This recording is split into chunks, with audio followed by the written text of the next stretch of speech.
Whenever you rent or buy a video, you need to be sure that the film you choose is suitable for the audience at home. Do sit down. We're just about to have some tea. Ladies and gentlemen, please do not panic, but scream! Scream for your lives!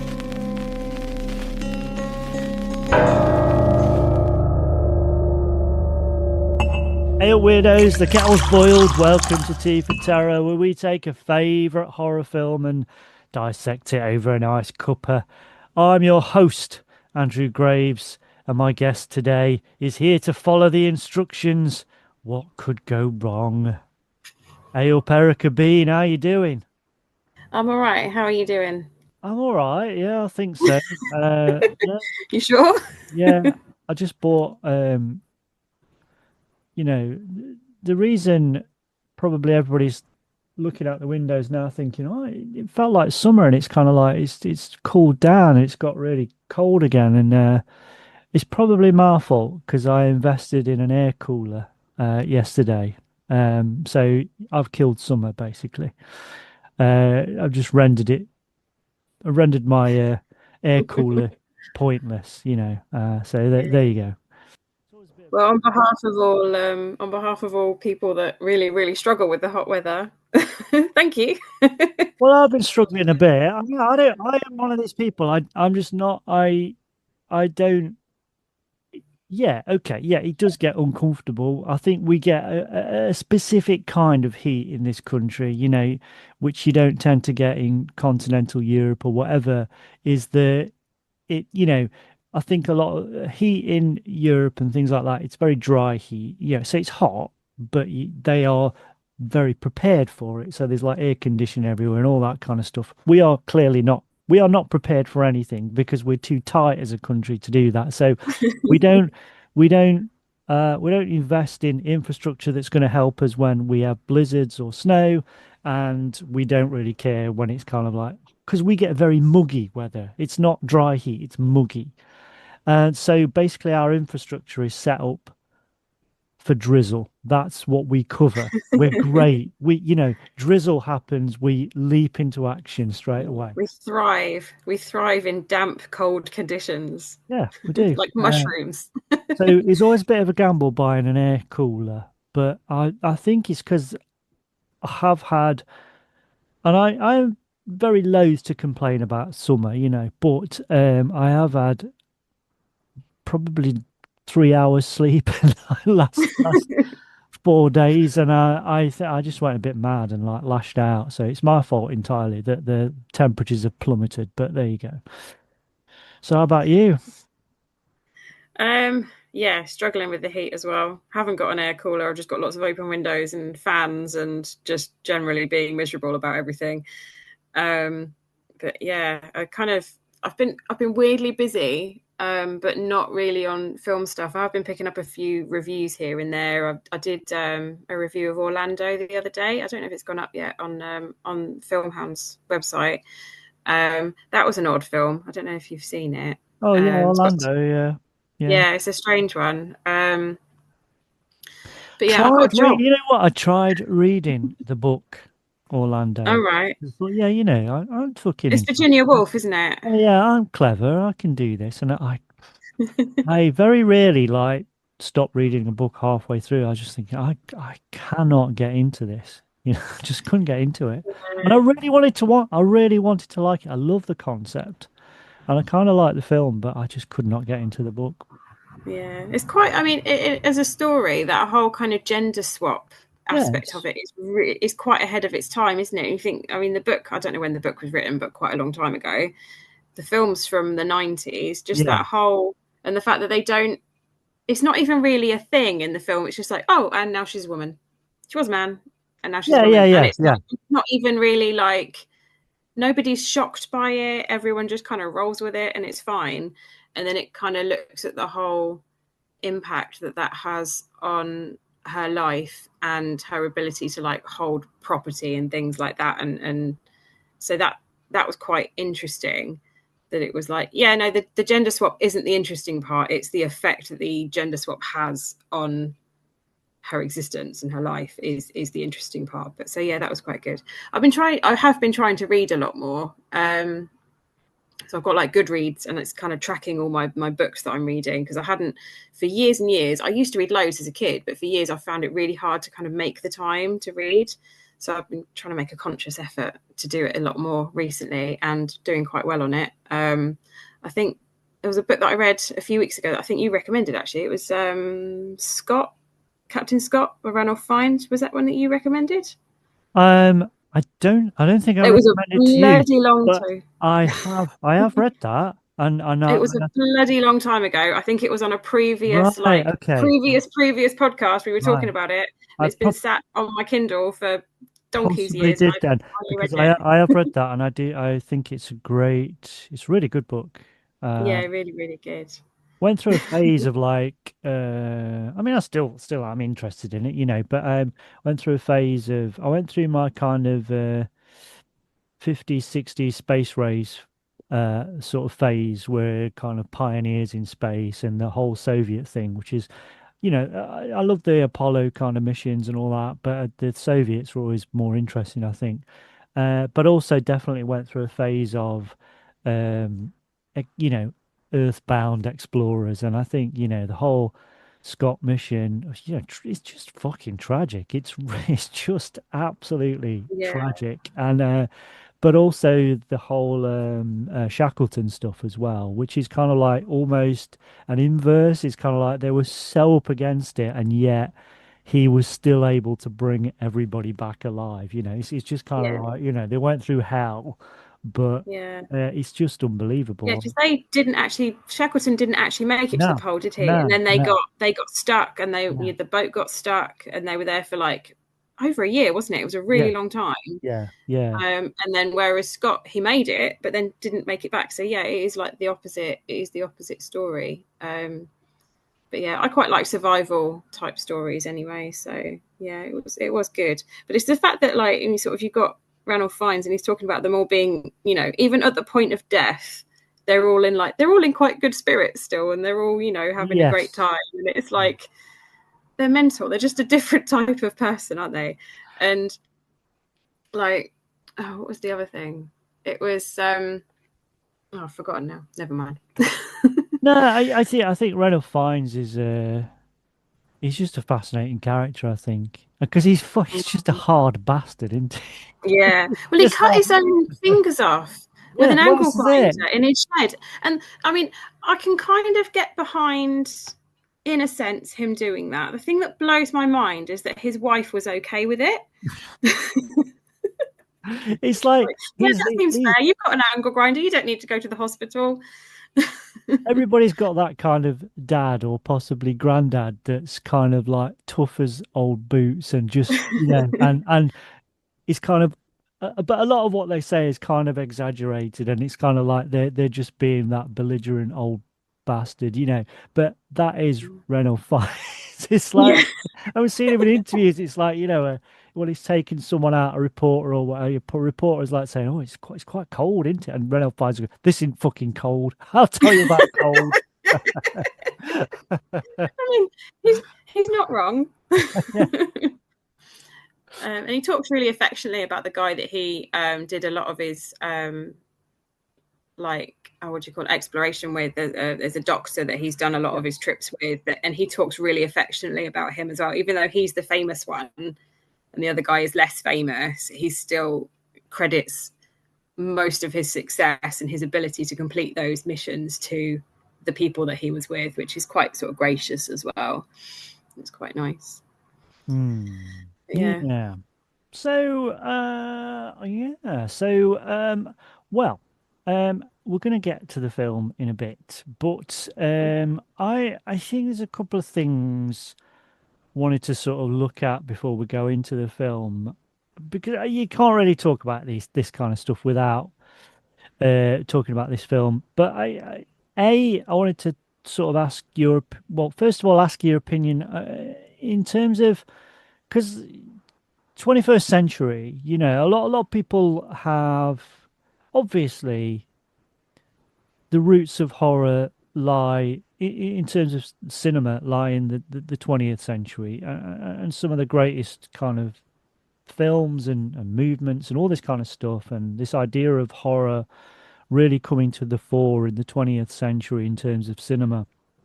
However, I would argue that as much as I love a lot of stuff that's come out of the 20th century and absolutely, is incredible, I think a lot of stuff that has come out in the last 20 years of this fairly new century has been, in terms of horror, I think horror, lots of things are wrong with this century. Don't get me wrong. We're not going to get into politics and all this kind of stuff. Yeah, Lots of things fucking terrifying. Just and if you don't think that, then you're a fucking moron. Look out the window, you know. However, the one kind of shining light of this century is, I think, horror films. I think horror films are absolute. I think some of the best horror films ever made have been made in this century. And I think that one of the reasons for that, it's not a sole reason, but I think one of the key reasons is that, unlike a lot of the stuff that came out in the 20th century, I think that women have a better role, or a more key role to play. And in terms of, things like Midsummer and Hereditary and Prevenge and the list goes on, it is, and I think obviously the film we're going to look at later on, it's absolutely about, it is a horror film where women are at the fore, and it's looking specifically at those issues related to women and the media and all this kind of stuff.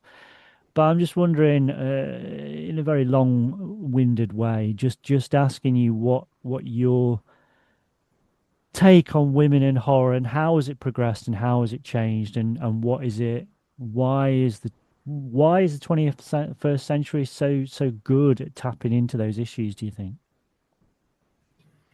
Yeah, I mean, I think it's like you say, women have had more of a voice recently than they have in previous years. So there's been a lot more women in the production, and I mean, it's obviously you can go back to like Catherine Bigelow in the 80s making Near Dark and things like that. And so they've always been women making films. They've always been around, going back right to the beginning of cinema. There was a French lady that made these really short silent films. It was one of the very first filmmakers. I can't remember her name, but so they've always been there. But I mean, even looking at things like Catherine Bigelow's films, they are hyper masculine. It's like she's trying to hide that she's a woman making films because of the types of films that she's choosing to make. And she did address that later on with things like Zero Dark 30. You've got Jessica Chastain in the lead role in that, and there is some element of acknowledging her own, thoughts and things in it. But I think now you've definitely got women filmmakers making films absolutely from their perspective and addressing their fears and their strength as well, I think, because sort of, what's the one I'm thinking of? Revenge. I mean, there's another, is it Coralie Fargeat? It's Revenge, her first film. Yeah. It's so much about her taking back what's been taken from her. And when you look at films from a male perspective, and you quite often have a man coming in and helping, and they don't necessarily need to have that. And I think there's been a lot more recently of it literally just being a woman fighting. And even if they don't win, I mean, have you seen Promising Young Woman? No. So I mean, it's got a really horrific ending that I won't go into, but I think the strength of that and it being written and directed by a woman is that, I don't know if you'd say it was a horror, but it's more of a thriller. But like, she's pointing out, it's the whole not all men argument, and it's the whole women choosing the bear argument made really, really clear, because the men that are the predators in this film, they're actors that have been in like comedies as meek, non-threatening characters, and it's this whole thing of like, these are the nice guys, these are and it's like, even then, you know that you have to be careful. And I think a lot of, I mean, it's really, really clear when you see these conversations in like social media and things like that. It's really, really clear that men don't really understand that, or a lot of men don't really understand that actually, even if a man goes to you and says, no, but I'm a nice guy, I wouldn't do that. And it's like, yeah, but we can't know that. We can't know that until, even if you know them really well. So, you know, the majority of assaults happen from friends. It's normally friends that have done it. And I think women are so aware of that in a way that men aren't. And the things that actually are assault that men don't even recognize as being assault as well play into it. So it's sort of having that perspective, and yeah, Promising Young Woman is a great example of that, because the men in it are so unthreatening, and they're so just normal, typical men, and the actors are all people that have been in comedies. They're all comedy backgrounds, so they're the people, they're the safe ones, you know, they're the safe, nice guys. And even them, they're not really safe. It all backfires, but it kind of puts her in a position of being in control for most of it, even when it gets towards the end, which is not a very nice ending. And I don't think a man could have written that movie in that way. And it's the same with Prevenge. You know, obviously we've spoken about Prevenge quite a few times, and that whole just perspective on pregnancy and motherhood. And I mean, men have made films about pregnancy, you know, they've done sort of Rosemary's Baby and things like that, but it's never really been internal in the way that Prevenge is. You know, Rosemary's Baby is very much an external viewpoint on it. And it's, you know, it's her being controlled rather than something inside her controlling her. I think with Alice Lowe, with Prevenge, I think that what was in, from my point of view, you know, as a bloke, I think and why I kind of wrote about it, and I love the idea that it's really difficult, I think, particularly, I mean, it's getting better, it should be getting better, but it is, I think what Alice Lowe spoke about a lot was this idea of, there are clearly in Prevenge these kind of, there is a feminist angle, but it's almost like that's not what she set out to do. She wanted to be a filmmaker who's making an interesting horror film. And why should I have to do a feminist piece? Why does everybody have to do a feminist piece? You know, why can't I just be a woman who's making a film that is a fucking really good horror film? And I really like that. But obviously, you know, I think, again, as a bloke, I think particularly a bloke, it's going to be my birthday in a couple of weeks or a few weeks or whatever, and I'm going to be 55, so I'm getting on a bit, you know. So, but I think as I've got older, and again, this is just me, but I think hopefully what I've learned is to shut the fuck up. I think which doesn't mean I don't have an opinion. It doesn't mean I don't think I should be not allowed to have an opinion, but on certain things, I really do think it bodes well if you just shut the fuck up and listen. Because we don't, I mean, it's interesting. I was listening to a podcast the other day. It's a really interesting podcast. It's called Cautionary Tales. And the guy who's done it is called Tim Harford. And he's basically an economist, which sounds really dull and boring. But essentially, he's done this set of podcasts where he looks at things from history or recent history or way back, and where things have gone wrong for whatever reason, and he kind of applies logic and mathematics and to see why this stuff happened. And one of the episodes he looked at this idea of the Dunning-Kruger effect. Now, for those that, I'm sure you're aware, Erica, but Yeah. in terms of people that aren't aware, very, very basically, the Dunning-Kruger effect was this kind of research, as suggested by Dunning and Kruger, which looked at this idea of you don't know what you don't know. And it's usually applied the reason you might see it on the internet and things like this is because it's usually applied to dumb criminals. So it's kind of like the famous one of the things that kicked it off, this kind of research, was the idea a criminal in the States, he tried to commit a robbery and he got arrested immediately afterwards because he was on CCTV. And the reason he thought he would get away with it is because he'd read somewhere that if you splashed lemon juice on your face, you are invisible to CCTV. And so this became the crux. And there were lots of these kind of issues where criminals were doing these stupid crimes, and it got attributed to this idea of the Dunning-Kruger effect. However, what Tim Harford talks about in this podcast is that actually the Dunning-Kruger effect doesn't just apply to stupid people, it's everybody. And he relates this idea of Me Too, saying, well, you don't know because you don't know. Because as a bloke, you have never you've suffered hardships, you've had different difficult things happen to you, of course, but you can't really understand it from a female point of view.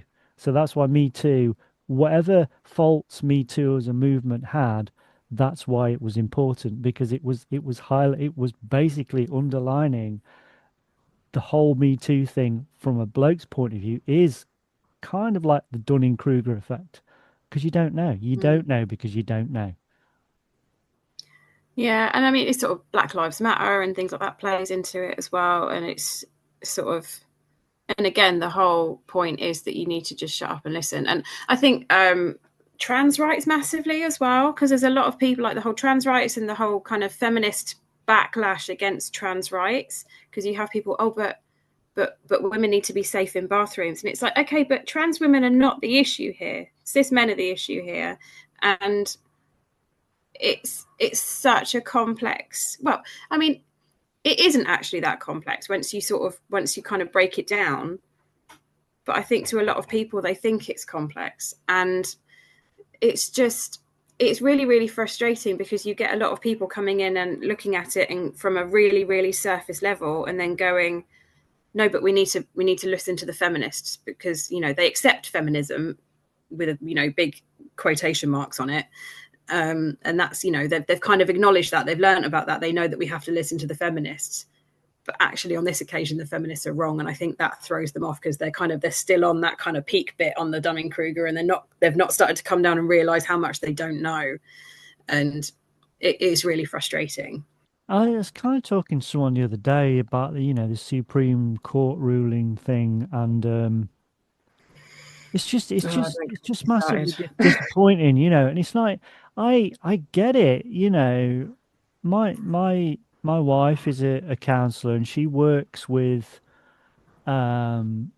she works specifically with adults that were abused as children, deeply traumatized people. And a lot of those people would say, females, would say, I want a safe space. So I get it. There are conversations to be had. There absolutely. But as you said, it's trans women aren't the problem here. And I think what's the most disappointing about the Supreme Court ruling is even if it's basically boils down to technicalities of law and all this kind of stuff, what you've done by having that ruling, you have basically just you have just given a platform to people to just say we've won, and that's not should never be the issue. And I think the issue of people, particularly on the right in this country and the extreme right in America and things like that, it's the subterfuge is always, well, we're trying to protect women. You don't give a fuck about women. When have you ever given a fuck about women? This is about taking a tiny minority or a minority of people, or it's just on the offensive and on the attack, and you're just trying to placate a bunch of people that don't really understand this. And the poster woman as well, the poster woman for this, who shall not be named, as she posted something about, I mean, she even posted something about, was it Asexuality Awareness Day or something like that? Or, you know, and it was like, oh, it's, you know, she was really pissed off about asexuals. And it's like, so it's actually not about rape at all, because you're never going to be raped by an asexual person, are you? It's just not going to happen. So it's actually just about power, and it's just about being a bigoted human being that just wants to shit on people, essentially. And it's really, really frustrating, because she's got such a huge platform and so much money, and it kind of very much seemed like, again, the Supreme Court ruling, it very much seemed like they were just giving her what she wanted because she threw a load of money at them. And it's awful, really awful. It makes me very angry. Well, I mean, with things like this, and it's like it's 99% of things, and I don't want to kind of do this thing, which I think is really easy and really boring to do, you know, lay everything at the feet of someone like Trump. He's just a fucking symptom.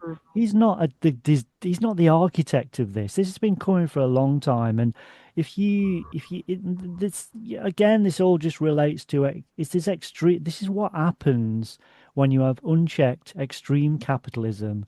These are the symptoms you get. You get the stupidest form of politics you can imagine, and this is all it is. But all of this kind of stuff, my question is always, whatever Trump and his fucking idiots throw at you this week, or whatever Farage is chucking at you, or, you know, whether Keir Starmer's like taking away fucking rights, or taking away money from disabled people, all this, my question is, who is this fucking helping?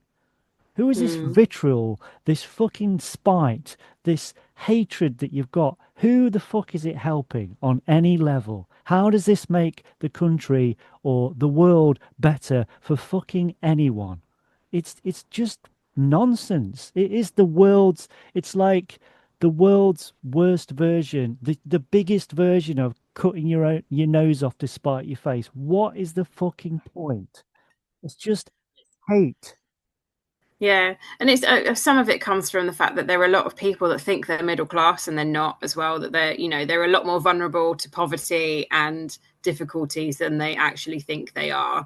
So they're like, they think about poor people and people on benefits and this, that, and the other, and they assume that if you're on benefits, you must be out of work, and it's you must be just a lazy person. And it's like, well, we get universal credit, because my husband works full time. He's got a good job. I've just got a job as well. We'll still qualify for universal credit with both of us working, but we also have a disabled child, so we get DLA for him, and then we get an extra bit of universal credit because of that. So it's like this whole assumption that it's like you were saying, it comes back to that whole Dunning-Kruger thing, isn't it? It's like, they've just read the headlines. They've just read the headlines, and they don't actually know what they're talking about, and they don't have any understanding of where they could potentially end up if things don't go right for them very, very quickly. You can go from being, comfortable to being homeless in the space of a few weeks, isn't it? It's like things can escalate. If things go the wrong way for you, you can end up homeless very, very quickly. And people don't have an understanding of that, I think. Well, sorry, that's a happy conversation, wasn't it? Seem to have veered slightly, or have we? Sorry. No, it's my fault. I could talk about this shit. Let's just do a podcast about this shit. Let's call it this. Let's do this is my podcast. Putting the world to rights. Okay, well, I tell you what. Let's get into it. So, the film we're going to look at today is a very, very new film. It's The Substance from 2024, written and directed by Coralie Fargeat. Have you ever dreamt of a better version of yourself? Younger, more beautiful, more perfect.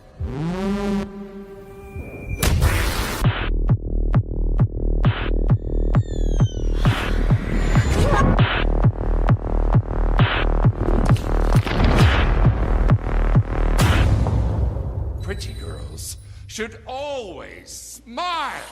So I'm not going to ask when you first saw it because obviously it's very, very new. But I saw it when it came out at the pictures last year. So you've seen it more recently. So what were your first impressions of this film then? Yeah, I mean, I remember sort of seeing loads of people talking about it because I came to it really, really late. I couldn't get to the cinema to see it. And so it sort of, I eventually bought the Blu-ray again, literally in the last few weeks, and watched it and came to it really, really late. So I had some idea of what I was going into. But I think going into it, there's like, it obviously has a hell of a lot to say.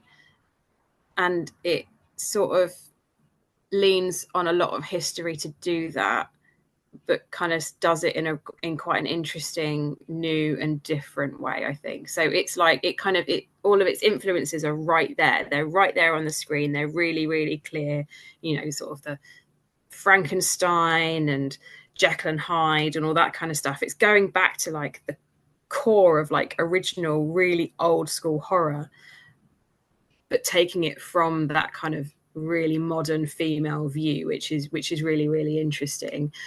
I'm still unsure how I feel about the last act and where that went. And I think it probably lost a lot of people in that last act. But I wouldn't say I enjoyed it. I think that's the wrong word, but it kind of just sat in my head after I watched it and just sat there and just kind of festered. and so yeah, it's been interesting to kind of ponder all the little threads in there that make it what it is. I think for me, partly, I'm not saying I haven't sat and watched it on Blu-ray yet, but I will get it. But I think partly for me, it was seeing it in the cinema. Because I was reveling in the whole when it goes nuts at the end and it turns into I can imagine because it's on a stage as well. I can imagine yes. that working really, really well on a big screen. And it was just great to see people. There were 2 or 3 people walked out, which is always a great sign. Big thumbs up from me. So I loved that, but I just like the fact that it did challenge people, and even if those people challenged and eventually they ended up with a negative view and didn't like it, I do like, and because I think that the thing is, no, this film isn't going to be for everybody. It should, I think, because I think it is important, not in a wanky sort of film magazine way, but I think it is genuinely important, and I think it is because people have said, people came out immediately and said, well, it's not really saying anything new. And I'm just saying, well, look at the fucking world. You've not listened. Why would you not? And I think it does it in the most extreme way. It really does. Sometimes you need a punch in the face. And I think that this is what this film is. In a similar way, in a very different way, but in a similar way to Barbie, I think Barbie, it did take that message and it was literally hitting you overhead with it. But that was different to this film. This film's aimed at adults, whereas Barbie was kind of aimed at a more universal audience, and you kind of have to hit people over the head with it, really, but also frame it within an entertaining kids film. And I'm not saying I loved Barbie, but it wasn't necessarily aimed at me. But I got it. But yeah, but I think when it just kind of erupts towards the end, I think that is, you're either going to stick with it or not. And I was loving it because because it was so over the top that it becomes art. It's just so crazy. Challenging, isn't it? It's really, really challenging. But I mean, all of it is challenging. The runtime is challenging. I mean, it's a horror. It's a genre horror movie that's like nearly 3 hours long. I mean, that doesn't happen very often. And I think I stuck it on, not realizing it was 3 hours long, and it was quite late. And I was like, oh shit, I'm not going to get this done tonight. And I actually did in the end, because I was just kind of like, what the fuck am I watching? So like everything about it is challenging, and it's sort of, I mean, coming at it from my perspective, I grew up and was a teenager in sort of a young teenager in the 90s, early noughties. So like growing up in sort of the 90s and the noughties, the images that we were shown as young women and young sort of developing women was that we had to be like really, really, really tiny. So sort of, I think watching, as much as I'm very sort of feministic now, and very much in the sort of frame of, all bodies are beautiful and all bodies are valid, there's still this really internalized feeling of like having to fit into a certain aesthetic. And I think the substance really, really plays on that. So as much as like, you look at it and you look at Demi Moore as as sort of an older woman, and she's doing full frontal nudity and she looks amazing. She looks perfect, but she still has that kind of internalized, I'm not good enough, and externalized as well from, is it Dennis Quaid? It is Dennis Quaid, isn't it? Yeah.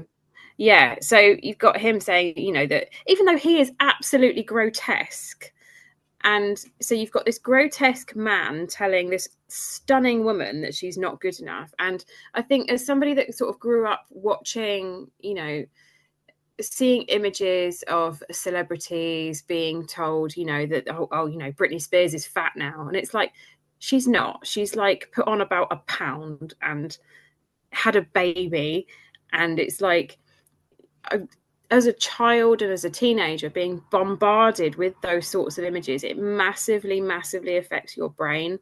And I think the substance was massively leaning on that, because I think the director's of similar age to me, I think. And so she's going to understand that and probably have a lot of that internalized thing. So it's tricky, because it's like you were saying about Alice Lowe, how she didn't want to make a feminist film, and I wouldn't say The Substance is a feminist film in the sense that, I mean, it is in some ways, because it's a very much a female perspective, but it's not a positive one, and it's not a strong one. It's not a perspective that is something that we want to really promote or talk about or shout about, but it is very valid.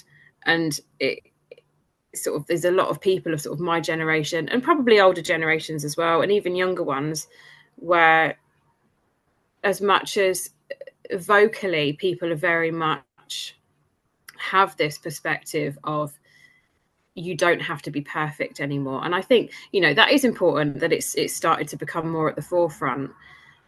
There's still a little gremlin at the back of our head that's kind of saying, yeah, but you're fat though. And yeah, but you're getting old now, so you need to be put out for pasture. No one's going to want you, and no one's going to love you, and everybody's, judging you and all this kind of stuff. And I think it massively leans into that, and sort of, I wouldn't say it doesn't justify it, but that's the first word that came to my head. It's more, it's making it solid. It's kind of taking that viewpoint, that little gremlin, and it's putting it on the screen in front of you and saying, this is what happens with, those feelings and where those thoughts are taking you.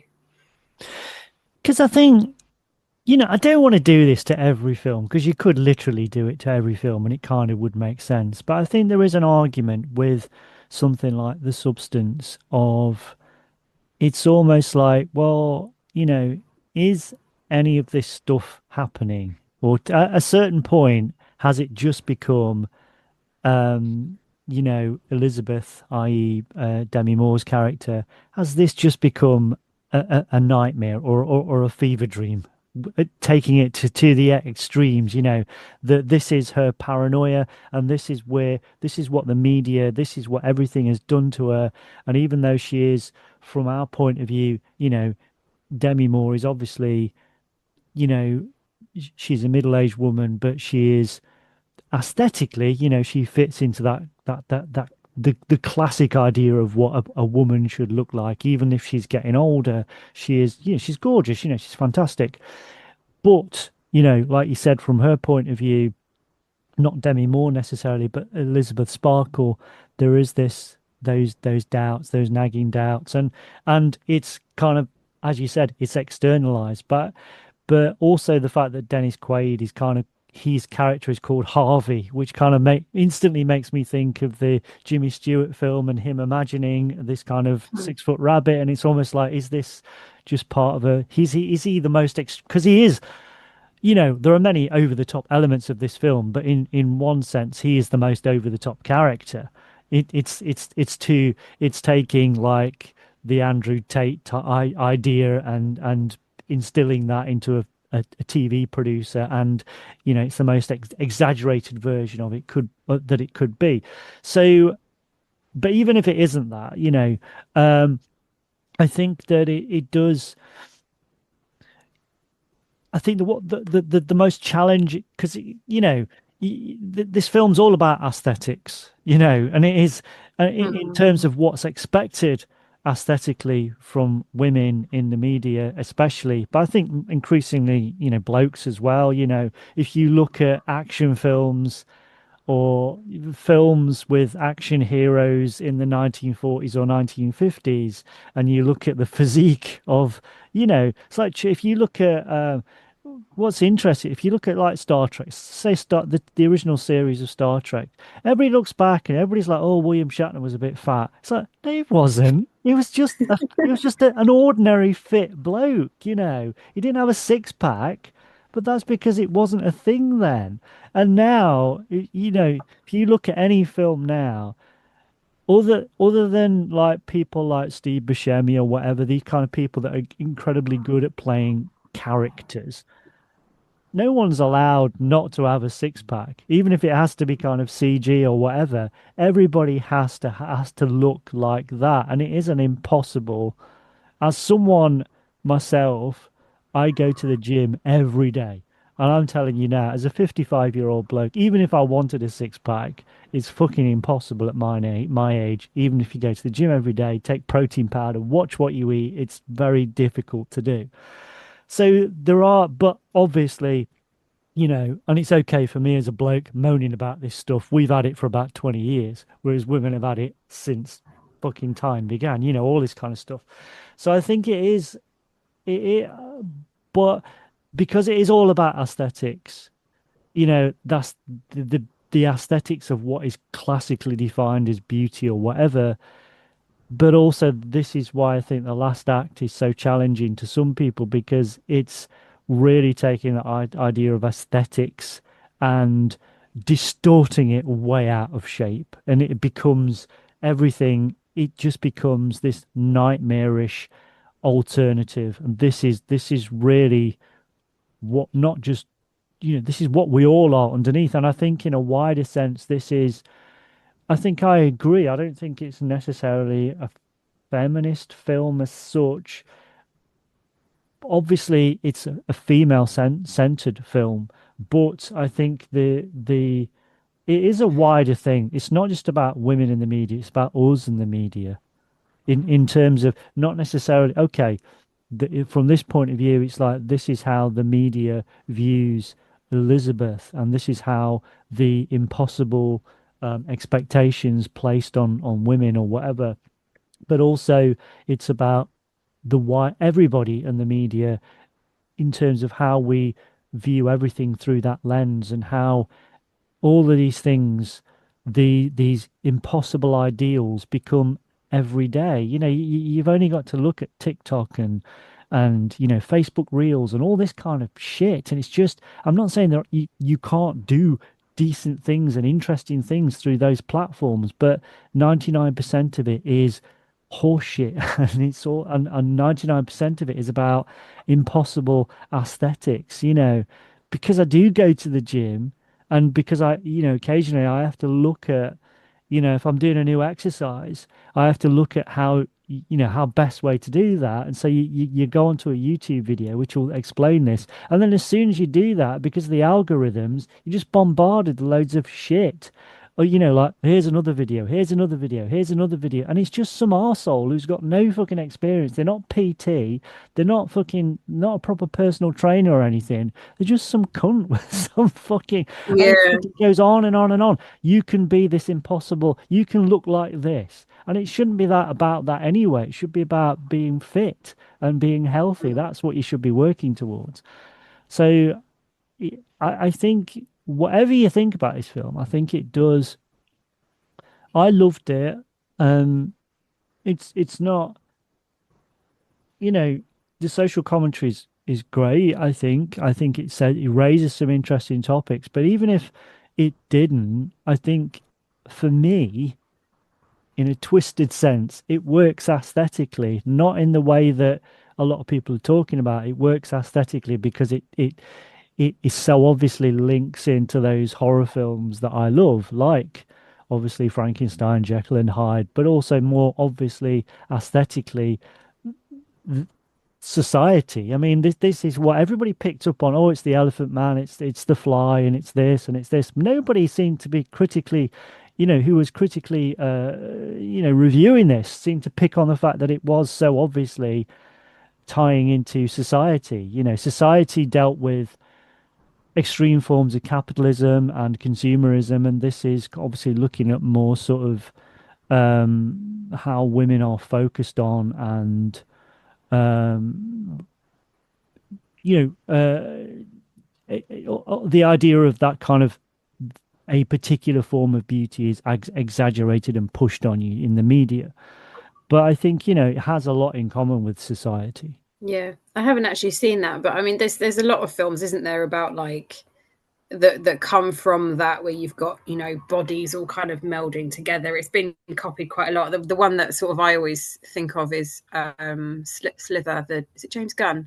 The Yes. James Gunn movie with Nathan Fillion. That's the one I always think of. There's a woman like consuming everything. And again, the reason that is so grotesque is because it's a woman that is just consuming everything, and it's like a woman who is becoming bigger and taking up space and all this kind of stuff. And it's like, but the whole aesthetic of it, there's sort of two things, isn't there? Because there's the one aspect where women aren't allowed to age gracefully. They're not allowed to age into their bodies naturally. I mean, look at how people responded to Carrie Fisher when she first appeared in the newer Star Wars films. People were like, oh my God, she got old. It's like, well, of course she did. It's been like 50 years.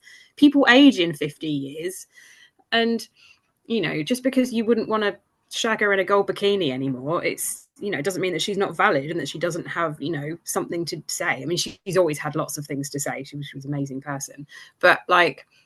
But then the other side of that is you've got the women and men as well, because I mean, Michael Jackson is probably one of the biggest examples of people that are modifying their bodies to try and fit into this impossible aesthetic and to halt aging.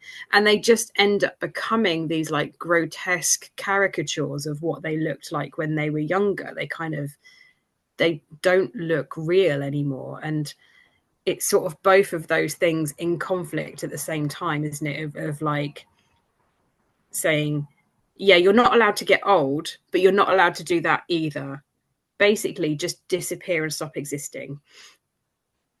And I suppose that's what happens when she disappears. She goes into the cupboard. She just disappears. She's not there anymore. She's not present. She's just this body in a cupboard that's, there's not even a door. It's not even a cupboard that anybody would know is there. It's just, she's just gone. I know. I think, again, aesthetically, I think it's got one of the best bookends of a film ever. The idea of it, it starts with a Hollywood star and then it ends with the Hollywood star, and this just basically this splat with a face. It's just on this sort of Sunset Boulevard sort of pavement. It's just it kind of just, that's what it's reduced to, because that's what you are really. I mean, you can chase this ideal and you can do everything they tell you, and at the end of the day, you're just a kind of splat on a pavement. That's it, because there is no, it's like it's like Madonna. Madonna.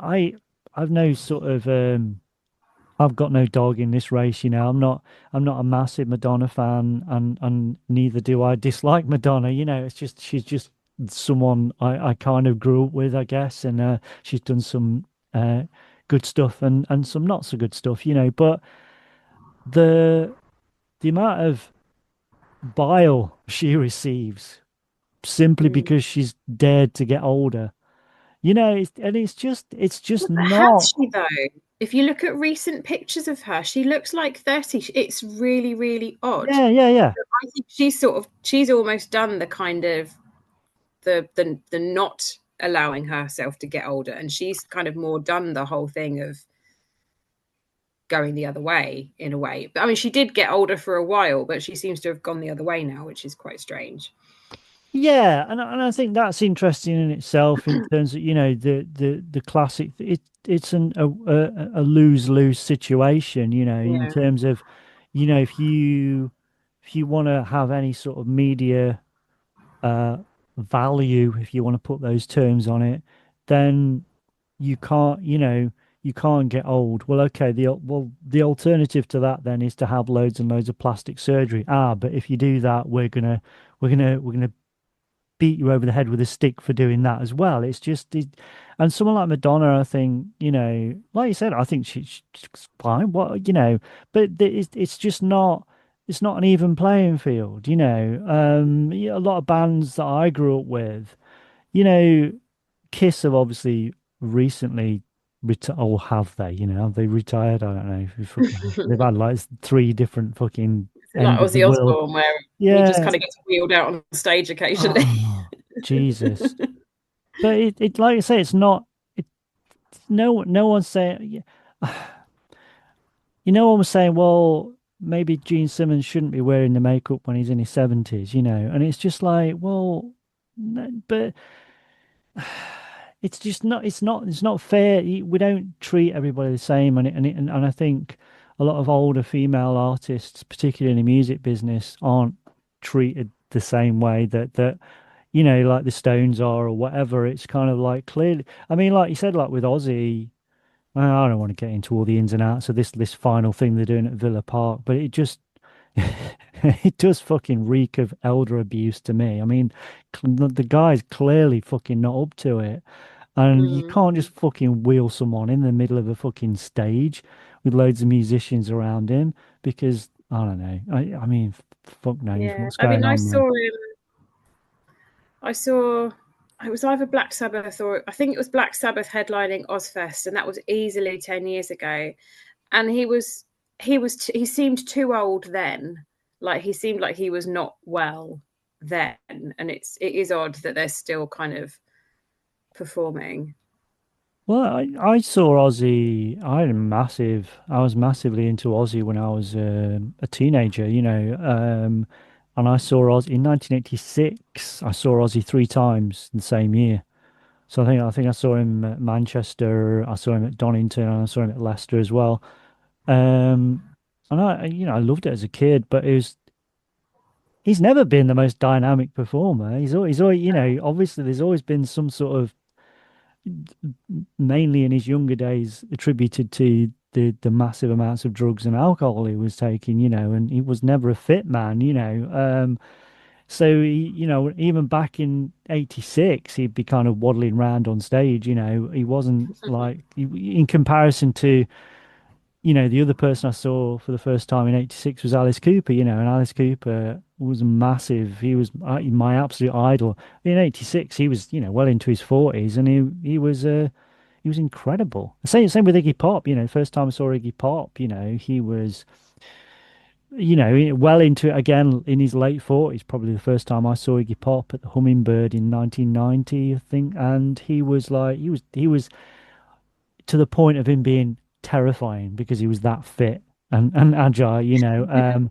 Uh, but yeah, Ozzy's never been. I don't think Ozzy's ever been in good shape, if we're being honest. I mean, I love Black Sabbath. Black Sabbath are incredible. You know, if you've never listened to any Black Sabbath, you need to listen to some Black Sabbath. Black Sabbath are incredible. But one of the clear. I mean, I'm not even joking. Like Black Sabbath are one of No, the no, I love Black Sabbath. They're best great. bands ever. Just incredible. If you don't like heavy metal, fuck you. Listen to Black Sabbath. just listen to Black Sabbath.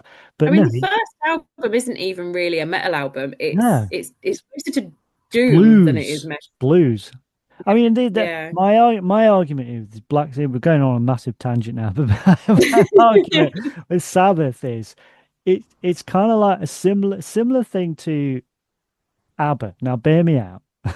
Oh, I know how much you love Right. ABBA. No, ABBA, right, ABBA, they were a Swedish band that tried to be glam rock and got it wrong. But created something genius. Sabbath were a band that were trying to be a blues band and they got it slightly wrong and ended up inadvertently inventing heavy metal. And I think that there's something brilliant about that. And yeah, Sabbath is just incredible. Yeah. But no, to get back to the point, I just think that women in the media, whether it's in rock music or whether it's in on the cinema screen, whereas things have got better in many ways, you could argue, like Debbie Harry is, God, she must be pushing 80. What? She must be. I saw her about 15 years ago, and people were saying she was old then, but she's still touring now. Um, but largely, I think in general, people are not attributed the same treatment, particularly if you're male. In terms of male and female. I can't imagine with there's a few obviously there's always going to be an exception, but I can't imagine largely a female act being as old as the Stones and being attributed the same respect. Yeah, I'm trying to think of one and I can't, which is quite indicative, really, isn't it? Yeah, it's a shame because obviously there's still got to be artists and women that are as able to put on a show, but they're just not maybe given the opportunity in the same way.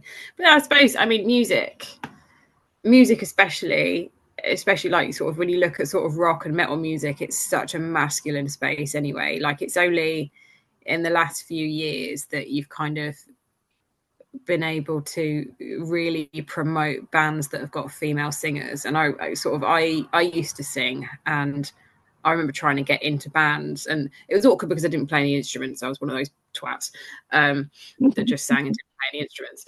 So I was like, no, everyone has to just come to me because I'm the singer, I'm the talent. So yes. But I just remember it being really, really hard because a lot of bands would be like, oh no, we don't want a female singer. And it's like, well, why not? And it's like, well, because it's just not metal, is it? And it's like, okay, but you've got a guy in who actually can't sing as well as me.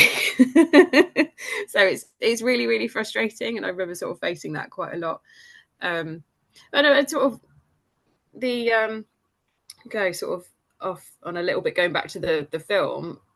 The thing that it really reminded me of, or the film that it really reminded me of, was Death Becomes Her. Okay. And I watched it the following day, like literally sort of the next following day. And the sort of the contrast with that is that it's much more based around a masculine perspective on these women. You've got these two women that are fighting over a slightly frumpy looking Bruce Willis. And that they're competing, and there is some of that still in the substance of like they're competing, but it's literally just her competing with her own younger self rather than two women competing with each other. So it's quite different. Do you know what? I've never seen Death Becomes Her. Oh, it's so fun. It holds up really, really well, and I think it might be streaming, or no, I might have bought it. Actually, I might have bought a digital copy. But yeah, it holds up really well. It's really funny, and it's got a great cast. It's definitely worth a watch. It's very 90s though. Are they like both ghosts or something? Or I can't. No. It's again, once I tell, it's very, very similar to the substance. So you've got Meryl Streep, who is an actress, and she's getting older. And she has like a young boyfriend who is like basically dumps her, and her husband is an alcoholic. So everything's going wrong in her life, and she doesn't have much of a career anymore. And she gets invited to this house, and oh, what's her name? It's Isabella Rossellini is there, and gives her this potion, which makes her young. So, but the thing is, it makes them young, but it also makes them immortal, but not in a way where they can repair themselves. So I think if they hurt themselves sort of just but are still alive, then they will heal. But if they get killed, like there's something happens to their body that kills them, they then don't heal and they don't repair themselves. So Right. The husband, Bruce Willis, is like a mortician. So he has to keep her and the other actress, again, I'm shit with names, my mind's gone blank, has to keep them going, just keep gluing them back together basically as they're falling apart. But they're also in major competition with each other and hate each other. And it's because they're fighting over this really average man. And it is really funny. But I mean, yeah, it's these two women that are so obsessed with staying young that they just charge themselves. So it's very, very similar in sort of, they sort of work as a double bill in a way, because they're telling almost the same story, but while the substance goes down the route of being kind of grotesque and horrific, Death Becomes Her is a black comedy, and it's very, very funny. See, I think, I would argue, I think The Substance is a comedy. It's absolutely a black comedy. I mean, Yeah, to the point where it is like, the end, the climax is, if you aren't laughing at this, I mean, you not laughing at, it's you have to get involved in how messed up this is, and it is a kind of like that like, awkward laughter, like your granddad saying things at a party that you shouldn't be saying. It's that kind of like, I'm laughing because I'm really uncomfortable. yes, yeah, and it's just brilliant. It's kind of like the whole Phantom of the Opera type stuff, shuffling onto stage, and it's just what is going on, and like all that, this you tapping into these ideas of being delusional about who you really are, and all this kind of stuff as well. And but the other thing I was going to mention as well, because we've talked a lot about Demi Moore, and I think Demi Moore is brilliant in it, absolutely fantastic, and she kind of got a lot of the attention, I think. But I think in some ways, Margaret Qualley is. I just love her. I think she's It's brilliant. fantastic, and I think I just really like. I didn't know a lot about her before Once Upon a Time in Hollywood, and I think even though she's got a fairly small role in Once Upon a Time in Hollywood, she's the most memorable thing on the screen. She is. I love her as Pussycat in that film. It's just the way that she moves, and she's kind of like hitchhiking. She's just, and the way that she is clearly, again, obviously she's a man, part of the Manson family, so clearly she's been brainwashed, and clearly she's presenting as this kind of free, kind of hippie chick type thing, but clearly there's obviously there's been some deep levels of abuse going on in that, and the you know the fact that she brings all that, and we can establish that in she's probably on screen for less than 10 minutes, in the whole film, George isn't blind!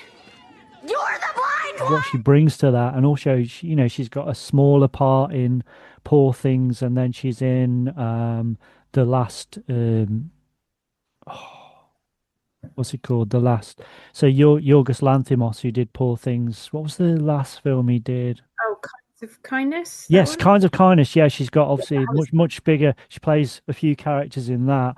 But yeah, I think she's great, and I think it's interesting that I don't know whether it's by design or choice or whatever, or whether it's just how her career's worked out. But it's interesting that she has these kind of slightly, they're not necessarily starring roles, and she's an interesting character actress. I don't know, but I wonder how her career will go, because I think she's fascinating to look at, and she's fast. The way she is on screen, I think, is incredible. And I think she's got the harder role in some ways in this because she's effectively, even though it's very weird because she's playing, um, she is the same person, but she is effectively the Hyde version of this Mm. relationship. And so she's got that she is kind of essentially the baddie within this messed up duality. Um, and obviously she doesn't, we are less likely to sympathize with her, but she is part, that's the thing. She is part of this. She is Demi Moore. So that's really interesting. And how you get a handle on playing that is really interesting, I think. They both have this sort of vulnerability, don't they, to each other? And it's kind of goes back to that kind of witchcrafty thing, doesn't it? Of like the maiden and the mother and the crone. And I think it sort of plays into that. I do think it's interesting that she's Andy McDowell's daughter, isn't she? But Yeah. she actually looks more like Demi Moore than she does Andy McDowell. Yeah. Yeah. I don't want to. Yeah, it's weird, Andy McDowell, because I know she's done some decent stuff, but I was always a bit perplexed with Andy McDowell. I mean, it's probably She's because I don't really like Four Weddings and a Funeral, so it's probably it. But Four Weddings and a Funeral to me, it was always like it's one of those things where you're telling, you're not showing. All the characters in Four Weddings and a Funeral, when Andy McDowell appears, it's always like, oh, she's amazing, she's brilliant. She's just so. And then Andy McDowell actually on screen is like just a plank. It's like it's just the most uninteresting character in the whole film, and it's just like I don't really. So it's not her fault, but yeah. So, but I've not really followed her career as closely as a lot of people have, I guess. There was a series on Netflix that had Margaret Qualley in it and Andy McDowell playing her mother, and it's called Maid. All And right, okay. Margaret Qualley, she's a housemaid, but she's escaped I think it's an abusive relationship. She's got a daughter, so it's just about her trying to kind of find her way from nothing. And Andy McDowell plays her mother, and she's quite clearly not very well mentally, and she's got sort of issues with either drugs or alcohol. I think it was a really long time ago I watched it, and actually I remember sort of watching that and thinking it's the best acting that I've ever seen Andy McDowell do. She's much more interesting as an older actor now that she's not being shoehorned into these pretty girl roles, the love interest roles where she's given very little to actually do. And I think you do see that with a lot of actresses now, actually, where they're kind of, I mean, look at Pamela Anderson in The Last Showgirl. I haven't seen it yet, but it looks brilliant. And she's, going to these award shows with no makeup on, and people are like stunned and shocked and appalled by women of a certain age showing their faces in public. And it's, but having the best career, having, the best moments in their career compared to what they had historically. And there's something really empowering about that. And I think it kind of, I mean, obviously, as discussed earlier on, I think in general terms, I think bloke actors have probably had it easier in terms of not being judged aesthetically. But I think also the same applies in terms of lots of times, because I think Hugh Grant, talking about Four Weddings and a Funeral, a lot of the time, very early Hugh Grant appearances is quite annoying, I think. You either like that or you don't. I didn't particularly like it, but I think more recently, but his renaissance now is great, though. His horror renaissance is brilliant. Yeah, no, absolutely. The Heretic is, watch that. I was late coming to that. Everybody banging on about it, and I didn't watch it. It just come on Prime, so I watched it the other day. Yeah, I was blown away by that. I really, really liked that. Fun. It's fantastic. Yeah. And it's great as well because it suckers you in because he's talking about all this stuff really eloquently, and you're sitting there, oh, he's making some good points, but then the one of the sisters kind of turns back and says, well, actually, no, you're talking shite. You've not suggested this, and you've overlooked this, and it's really, really good. It really keeps you on your toes. I really, really liked it. I thought it's fantastic. It's like a horror version of the Da Vinci Code, wasn't it? yeah. It is. It is, but it's very clever, I think, and it's very creepy. And yeah, Hugh Grant is very, very creepy in it. What a creepy old fucker he can be. But it's interesting, I think, that he's going from being an Oompa Loompa to that. It's just, I think he's It was a really good Oompa Loompa. yeah, brilliant. No, I think Wonka's, I've said this before. I think Wonka's an incredible film. I loved it. I think it's absolutely fantastic. But I think it's interesting. I think Hugh Grant seems to be, and you could argue he's possibly more privileged than other people, but I think he is playing. Even if he is going to carry on being an actor, he's not just phoning it in. I think he's having some fun. And I like him for that. I really admire him for that. So, yeah. Any last thoughts on The Substance? No, not off the top of my head.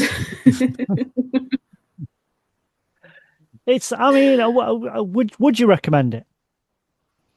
To certain people, yes. I wouldn't suggest my dad watches it.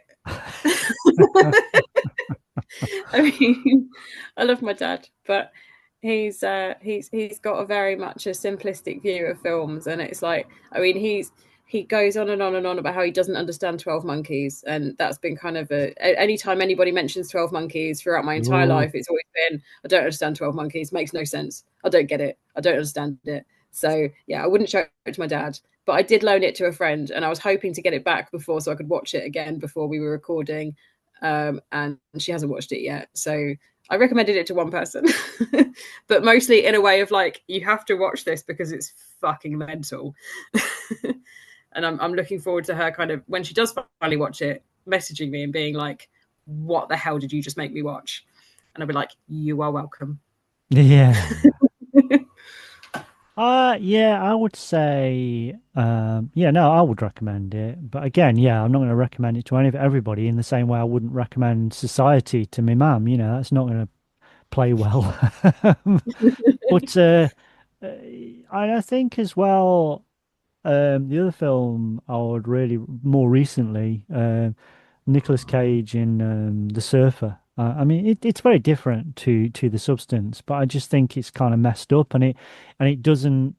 It leaves it really open ended in terms of, is this someone having the worst few days, the worst week of his life, or is this actually someone who's just in the middle of a nightmare? And it doesn't really answer those questions, and I love that. But The Surfer is, if you've not seen The Surfer, it's mental, and I loved it. But The Substance I would recommend. I think it's just part and parcel of what I was saying. It's just a really good 21st century horror, and I think for anybody that's out there. And I've met these people who were like, oh, I've not made any decent horror films since 1982. Just fuck off. Just fuck off. What are you talking about? Oh my God. Imagine living in a world though, where living in a way where you just think there is nothing new that could possibly excite me. Why not just shoot yourself? Yeah, how depressing is that? I mean, I get excited about going to the cinema and seeing new things because I want to see something that I haven't seen before, and it's really, really odd to. Yeah, I went to see 28 years later yesterday, and it's very, very good, very good. Yeah, I'm seeing that on Wednesday. I'm very excited. Did you see Sinners? Yes. Yeah, I like that. Yeah. I love it. Anyway, we're going to have to go. Cheers, Erika. I've got to go. Got about 3 seconds left, I think. So remember to call round next time.